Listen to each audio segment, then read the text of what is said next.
the break. Castle finds a cutting Castle with a little windmill action. Just feeling very comfortable right now, but so does the... In a draft class that many people called the worst in years, the expectations for this year's rookies were at an all-time low.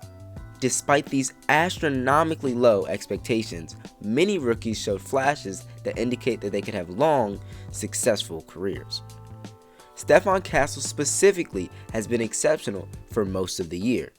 While yes, his game does have some glaring issues, I not only believe he deserved to win Rookie of the Year, I also project he will be an all-star to All-NBA caliber player at some point in his career.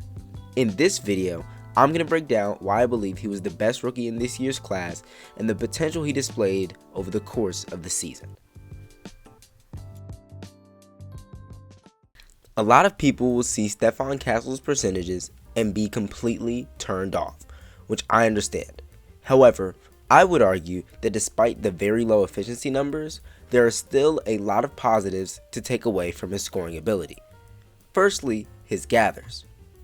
Ever since he first entered the league, he has had an elite first step and a very good gather package.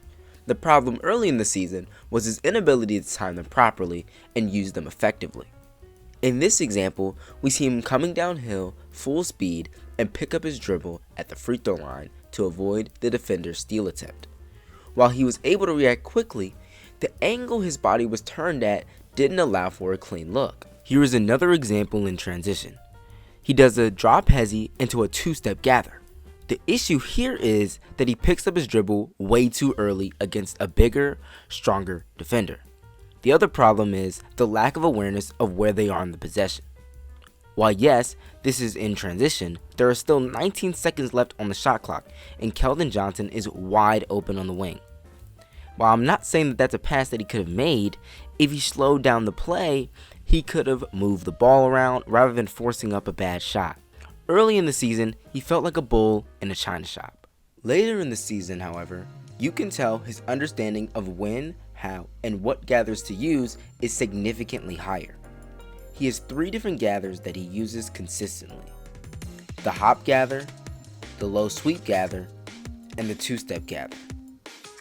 Here we see Castle do a quick shimmy to get the defender out of position. Then he uses the threat of him getting vertical by hopping and up faking underneath the rim. At this point in the season, Stephon has established himself as a serious threat to attack the rim. So the defender, who is already out of position, haphazardly attempts to alter the shot at the last second, but is instead thrown off by the sudden change of pace. The second kind of gather, which I'm calling the low sweep gather, is my personal favorite. This time he is in transition and uses a cross jab to attack the middle of the paint, and then counters that with a clean sweep, gathering into a tough finish over 2. This is just beautiful to watch, and for a slightly below average defender, very hard to stop.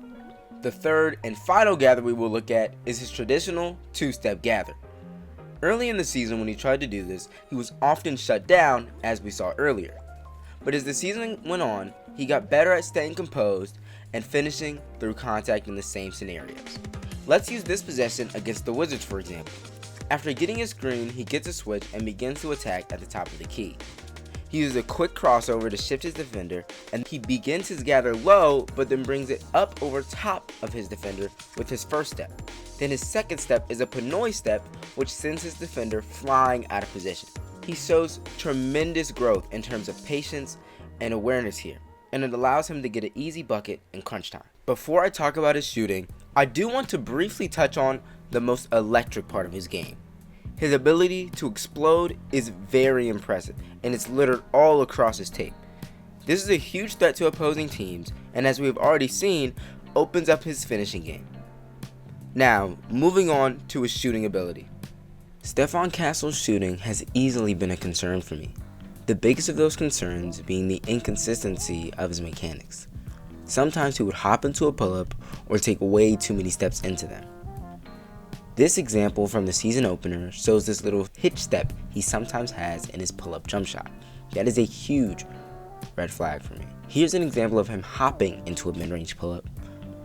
And this final example shows him taking way too many steps and rushing the pull-up. Despite all of these issues, the top half of the jump shot looks fine to me, so I believe he can improve as a shooter as his mechanics do.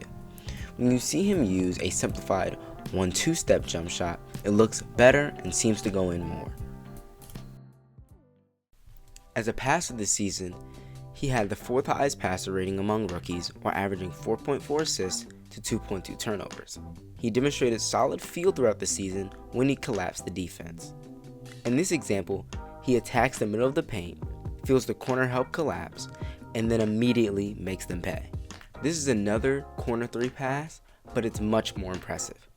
This time he attacks the zone the Clippers have set up by posting up. Then he spins baseline and reads the zone rotation and hits the corner shooter with perfect timing. To wrap up talking about his offense, the most impressive thing to me was he was doing all of this while having the highest usage rate in the league among rookies. Considering he will have Wemby and Fox on his team, his role will be much smaller, but hopefully more efficient next year. I just got done saying a whole lot about his offense, so it might surprise you that he did all of that while having the 3rd highest matchup difficulty among rookies. He was easily the most consistent two-way player in this class. He was 3rd in deflections per 36 and 1st in total steals. While those numbers are nice, let's see what that actually translates to on the court. One thing that is immediately clear about Castle is his high motor on defense. This play really demonstrates what I am talking about. First, we see him get a pass deflection, preventing the ball from getting to an open shooter late in the shot clock. Then, he doesn't fall asleep and stays attached to Curry to get a turnover. What makes this play even more impressive is that it was a late game situation against one of the best teams in the West. His strength, quickness, and length allow him to be a versatile defensive piece. We just saw him guarding Curry.